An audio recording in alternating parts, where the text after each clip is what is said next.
नमस्कार, मैं अशोक कुमार पांडे और स्वागत है आपका टीसीएच पर। हाजिर हूं इजराइल ईरान के बीच चल रही जंग की सारी अपडेट्स लेकर। मैंने पहले भी कहा था, कल भी दोहराया और आज भी दोहरा रहा हूं कि ट्रंप के ऊपर भरोसा करना दुनिया की सबसे बड़ी बेवकूफी होगी। मुझे नहीं लगता कि दुनिया के इतिहास में ऐसा झूठा राष्ट्रपति पहले कहीं का भी हुआ होगा। अमेरिका की तो बात ही छोड़ दीजिए। कल का आपको उसका बयान याद होगा। उसने कहा कि हम पीस चाहते हैं, हम शांति चाहते हैं। हमने सिर्फ ईरान के न्यूक्लियर बेसिस के ऊपर हमला किया है, वहां की जनता को नुकसान नहीं पहुंचाया, वहां की आर्मी को नुकसान नहीं पहुंचाया और अब हम बाहर निकल आए हैं। अब हमें कोई जंग नहीं चाहिए। ये उसका कल का बयान था। आज का बयान देख लीजिए। आज वो कहता है कि वहां की सरकार जो है, अगर ईरान को ग्रेट नहीं बना पा रही तो रेजिम चेंज जरूरी है, ताकि वहां ऐसी सरकार बने जो मेक ईरान ग्रेट अगेन कर सके। अरे भाई, पहले तुम अपना अमेरिका तो ग्रेट बना लो। 7,000 साल पुरानी सभ्यता है ईरान की। दुनिया को कितनी ही चीजें, गणित से लेकर और बाकी विषयों में दुनिया को कितनी ही चीजें ईरान से मिली हैं जो तुम सोच नहीं सकते हो। वो सारा कुछ ईरान ने दिया है। तुम तो जुमा जुमा अभी कल के लुटेरों के मुल्क हो। पूरे यूरोप के जो रोग एलिमेंट्स थे, लुटेरे थे, वो भाग भाग के गए।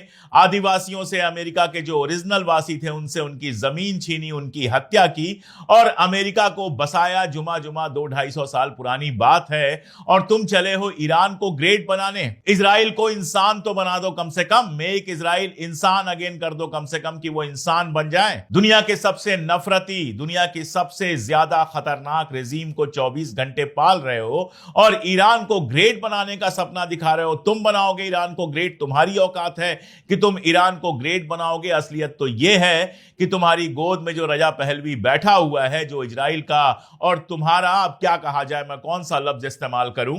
वो तस्वीर और वीडियो तो आपने देखा ही है, जिसमें इजराइल की वेस्टर्न वॉल पे जाकर वो यहूदियों की उस वेस्टर्न वॉल पे जाकर सर झुका रहा है। मुझे इससे कोई दिक्कत नहीं है। कोई भी किसी धर्म के प्रति आस्था रख सकता है, कोई भी दूसरे धर्म का सम्मान कर सकता है, सभी करते हैं लगभग। लेकिन इजराइल जाकर वेस्टर्न वॉल के सामने वो हरकत करने का सीधा सा मतलब होता है कि जो जायनिस्ट प्रोजेक्ट है, जो इजराइल की गवर्नमेंट है, उसके पैरों में झुक जाना। तो जो रजा पहलवी इजराइल के पैरों में झुका हुआ है, अमेरिका की भीख पर पल रहा है, उसको ईरान की कुर्सी पर बिठाने का तुम्हारा ख्वाब है और तुम सिर्फ उसके लिए काम कर रहे हो, जो किसी भी हाल में फिलहाल कामयाब होता हुआ दिखाई तो नहीं दे रहा।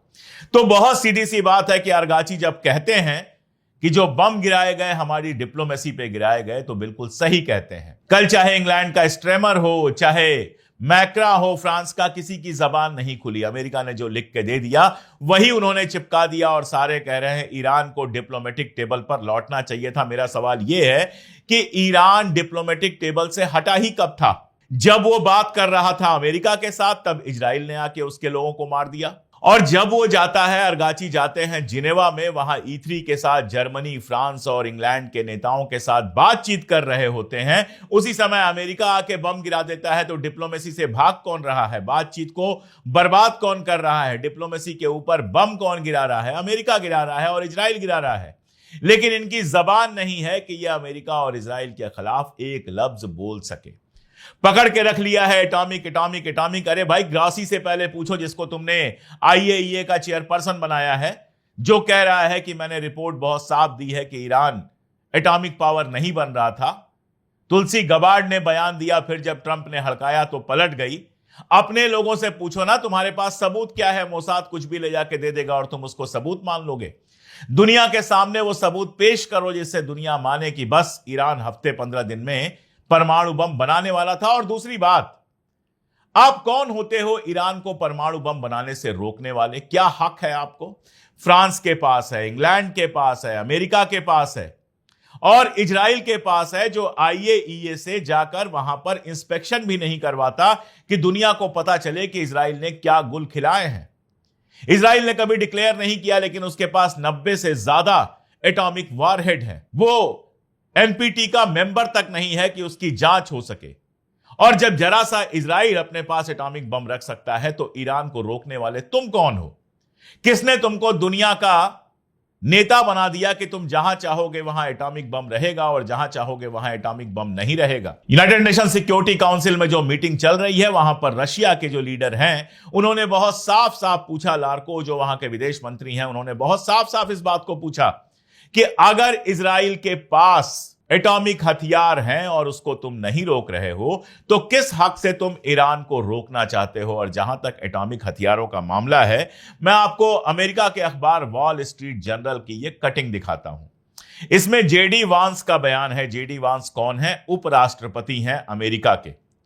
और जेडी वांस का कहना है कि इन हमलों के बावजूद ईरान के पास एनरिच्ड यूरेनियम का स्टॉक पाइल बिल्कुल सुरक्षित है। ये मैं नहीं कह रहा, मैंने तो कल ही कह दिया था कि वहां से सब कुछ हटा दिया गया है।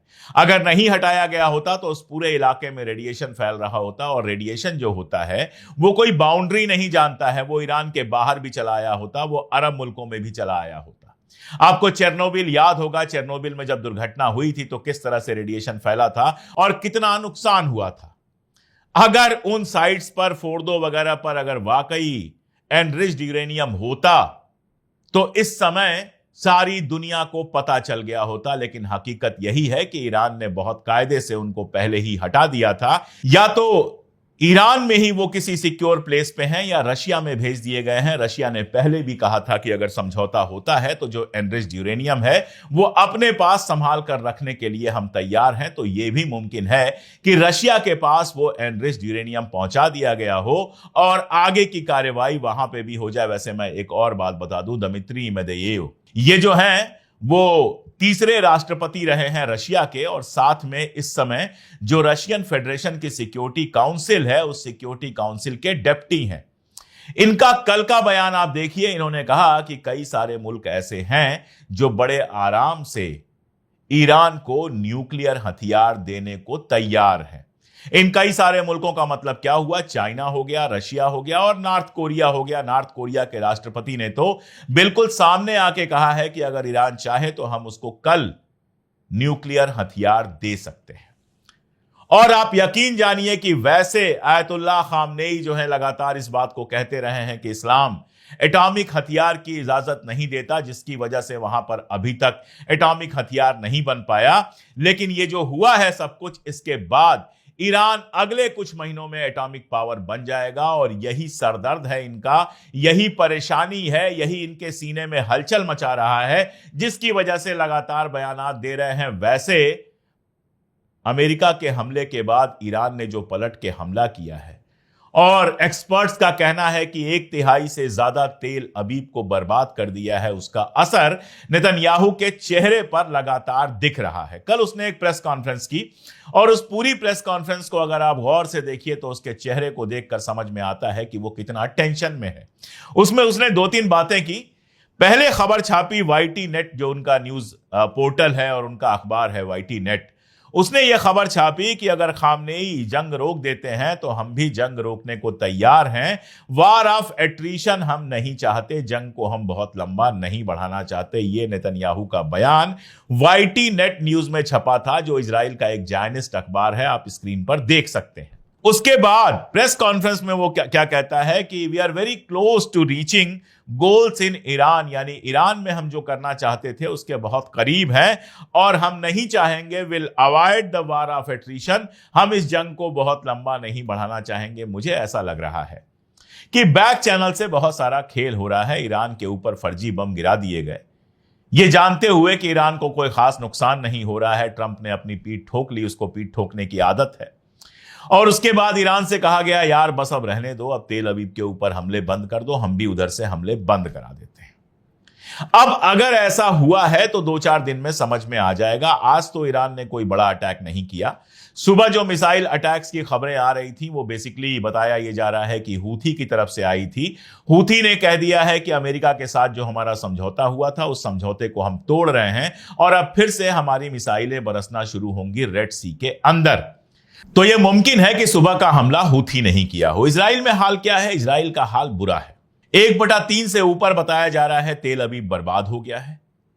हाइफा में जबरदस्त बर्बादी हुई है, ऑयल रिफाइनरी बंद पड़ी हुई है, इंडस्ट्रियल कॉम्प्लेक्सेस बंद पड़े हुए हैं।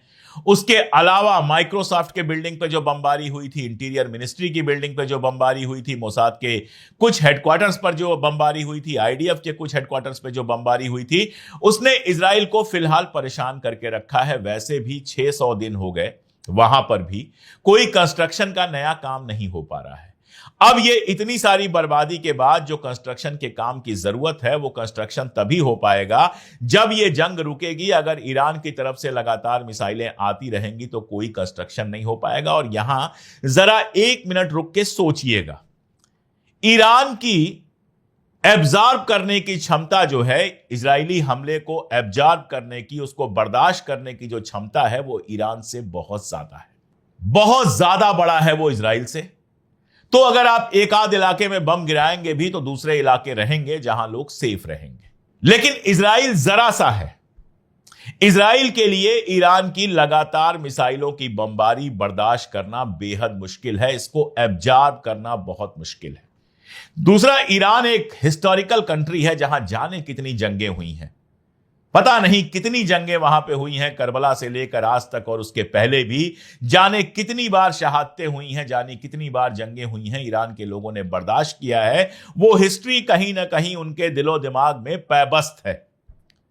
तो जितने मुमकिन जितने हमले हो सकते हैं उनके लिए वो दिमागी तौर पर पूरी तरह से तैयार बैठे हुए हैं। इजराइल जुमा जुमा अभी 70-75 साल का है, आयतुल्लाह खामनेई की उम्र से भी बहुत कम है, और यहां ज्यादातर लोग बाहर से आकर बसे हुए हैं। लोकल तो कोई है नहीं, लोकल जो है उनको किनारे करके रखा गया है। तो वो बाहर से आकर बसे हुए हैं और उनको हमेशा आदत ये रही है कि गजा के ऊपर बमबारी हो और पहाड़ पर बैठकर आराम से उसको किसी टीवी न्यूज की तरह देखो, किसी टीवी प्रोग्राम की तरह देखो। खुद उनके ऊपर बमबारियां नहीं होती रही हैं, थोड़ी बहुत कभी इधर से हो गई उधर से हो गई, इस तरह की बमबारी 70 सालों में पहली बार इजराइल के अंदर हुई है और इसको बर्दाश्त करना मुश्किल है। नतीजा क्या हुआ है? आपस में लड़ रहे हैं, ऐसे वीडियोस आ रहे हैं। पहले वीडियोस आए कि अरबों को नहीं घुसने दे रहे हैं अपने शेल्टर होम में, फिर ऐसे वीडियोस आए कि शेल्टर होम में जो थाईलैंड के और भारत के मजदूर गए हुए हैं उनको नहीं घुसने दे रहे हैं, और अब ऐसे वीडियोस आ रहे हैं जिसमें आपस में ही एक दूसरे को नहीं घुसने दे रहे हैं।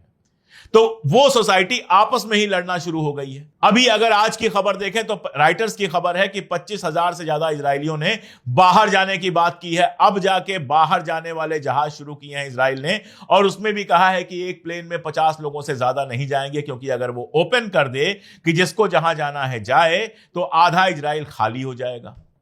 सबके पास दूसरे देशों की नागरिकता है, वो अपने अपने देश में पहुंच जाएंगे, इजराइल को उसके हाल पर छोड़ देंगे। जो इतना हमला हुआ है इसके कंस्ट्रक्शन के लिए पैसों की जरूरत है।